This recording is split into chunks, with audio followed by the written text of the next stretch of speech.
untuk upacara ngemai anak mandi ke sungai. Ini untuk suku Dayak Desa, khusus untuk anak yang dilahirkan atau baru lahir atau anak bayi, dia belum boleh dibawa mandi ke sungai sebelum dibuat upacara adatnya. Yang mana upacara adat itu dinamakan dengan upacara ngemai anak mandi ke sungai.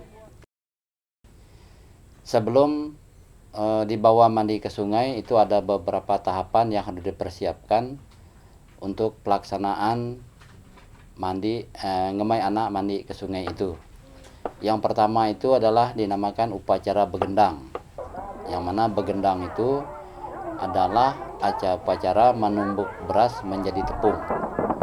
Dan ini dilaksanakan 2 kali untuk upacara begendang ini. Yang pertama, begendang ini dilaksanakan sore hari sebelum anak itu mandi ke sungai. Misalnya mandi ke sungainya besok, maka sore ini atau sore sebelum besok itu dilaksanakan upacara begendang. Begendang itu adalah upacara tadi namanya numbuk beras menjadi tepung. Dan yang numbuk itu adalah orang tua si bayi yang akan dibawa mandi ke sungai dan 3 orang yang masih gadis. Dan biasanya yang 3 orang ini adalah keluarga terdekat dari ibu yang punya anak itu. Dan pada waktu begendang itu semuanya mereka berempat itu harus menggunakan pakaian adat lengkap dari kepala sampai ujung kaki lah. Dia harus menggunakan pakaian adat lengkap ketika menumbuk beras itu. Setelah beras ditumbuk, maka keempat penumbuk beras itu, baik orang tua si bayi dan ketiga pendampingnya itu ngambil air ke sungai, diiringi dengan keluarga besar dari orang tua si bayi. Kemudian pada waktu mereka ngambil air ke sungai itu juga diiringi dengan suara gong. Suara gong itu biasanya gongnya ada 3 buah, itu untuk mengiringi keberangkatan mereka ini, diiringi keluarga besarnya untuk ambil air ke sungai. Dan biasanya air itu mereka berempat itu bawa namanya labu. Jadi bukan pakai ember kayak sekarang, tetapi dia gunakan labu. Nah, labu itu nanti sampai di sungai mereka berempat itu membersihkan diri, bersihkan kaki, tangan dan sebagainya. Yang tadi udah numbuk beras menjadi itu tentu mereka berkeringat dan sebagainya, mungkin ada debu dan sebagainya, maka mereka membersihkan tangan, kaki dan sebagainya di sungai. Setelah mereka anggap bersih, silat kaki, tangan dan sebagainya, maka mereka ngambil air dengan menggunakan labu itu, lalu mereka pulang ke rumah. Di rumah, air yang dari labu itu nanti digunakan untuk mencampur, untuk mengaduk itu tepung beras yang tadi ditumbuk untuk membuat kue yang akan dipersiapkan untuk dibawa upacara mandi ke sungai esok harinya. Setelah sampai di rumah, setelah kuenya selesai, maka keluarga itu istirahat. Dan pagi harinya kembali mereka melaksanakan upacara begendang itu lagi, yaitu numbuk beras. Mereka berempat tadi bersama berempat dengan tentu menggunakan pakaian lengkap juga, pakaian adat lengkap.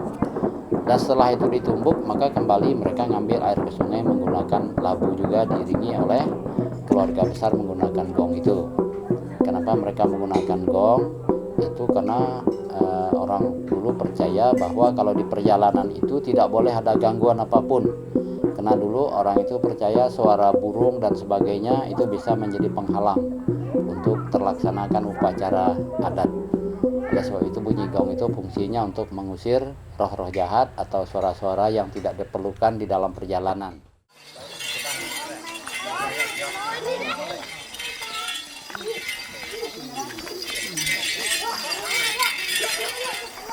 Ini minuman lokal untuk kita menghargai seni budaya nenek moyang, kasih pulang kanan supaya tidak ada masalah, supaya panjang umur, banyak rezeki.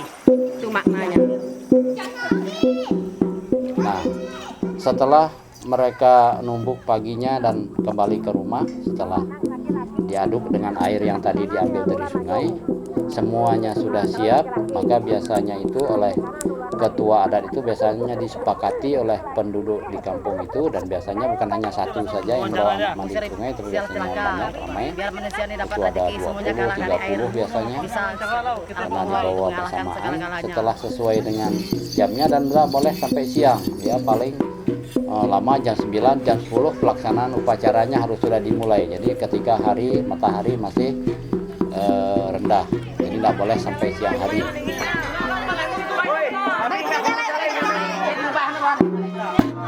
Setelah mulai ngemai air ke sungai, pada ibu-ibu yang udah bergendang tadi sidak ngemai air, datang ke rumah sidak masuk kaki. Masuk kaki itu adalah lambang kebersihan, nyuci kebersihan celaka, kebah mali sibal, kebah suk bulu. Jadi sampai anak ada mandi ke sungai. Setelah sesuai dengan kesepakatan jamnya berangkat ke sungai, maka baru semuanya berangkat dari rumah masing-masing yang bawa anak mandi ke sungai itu berangkat menuju ke tepian namanya. Tepian itulah tempat orang mandi, tempat orang di kampung itu mandi, namanya tepian. Nanti berkumpulnya di situ semua, di tepian itu. Nah, setelah semuanya sampai di tepian itu tentu diiringi dengan suara gong semua itu, ramai-ramai menggunakan gong dan sebagainya menuju ke tepian. Nanti berkumpul di tepian itu. Setelah semuanya sampai di tepian, nanti ada lagi petugas yang adat yang membacakan berbagai macam mantra, doa kepada Jubata, doa kepada Petaka Puyanggana untuk mendoakan agar semua pelaksanaan upacara mandi ke sungai itu bisa berjalan dengan lancar.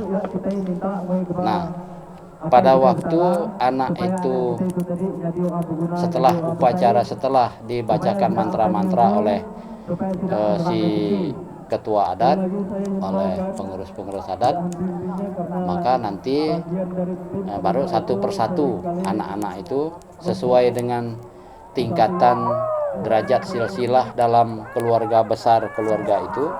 Jadi keluarga yang paling tua dulu, yang silsilah dalam silsilah keluarga itu yang paling tua itu yang pertama dulu dibawa mandinya, diturunkan. Nanti yang terakhir adalah keluarga yang dianggap keluarganya masih muda. Nah, misalnya di keluarga yang mandi sungai itu ada yang paling tinggi, misalnya ada pamannya, ada di bawah paman mungkin ada anak-anaknya. Nah, jadi yang dari pamannya yang paling silsilah tua ini dulu yang dimandikan. Walau mungkin umurnya muda, tetapi kalau silsilahnya lebih tua maka dia dulu yang didahulukan untuk dibawa mandi ke sungainya. Nah itu.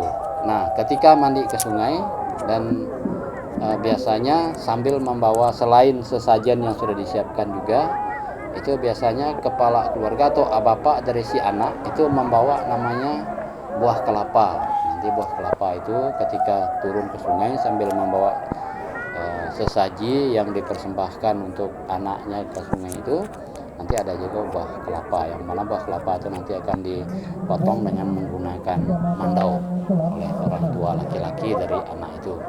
Nah, saya rasa itu sepintas. Lalu kenapa harus ada upacara seperti itu?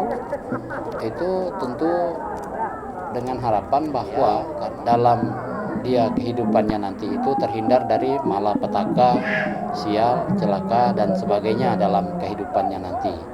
Maka pada waktu itulah itu tujuannya kenapa harus dimandikan ke sungai, karena sungai itu mengalir, berarti ketika dia dimandikan segala sial, celaka, segala hal-hal yang negatif kehidupannya ke depan dibawa oleh air, hanyut bersama air. Nah itu harapannya. Lalu setelah besar tentu harapan tidak ada orang tua yang tidak mengharapkan anaknya menjadi anak yang sukses, anak yang bahagia dalam menjalani kehidupannya. Saya rasa itu sepintas berkaitan dengan upacara ngemai anak mandi ke sungai untuk suku Dayak Desa. Terima kasih.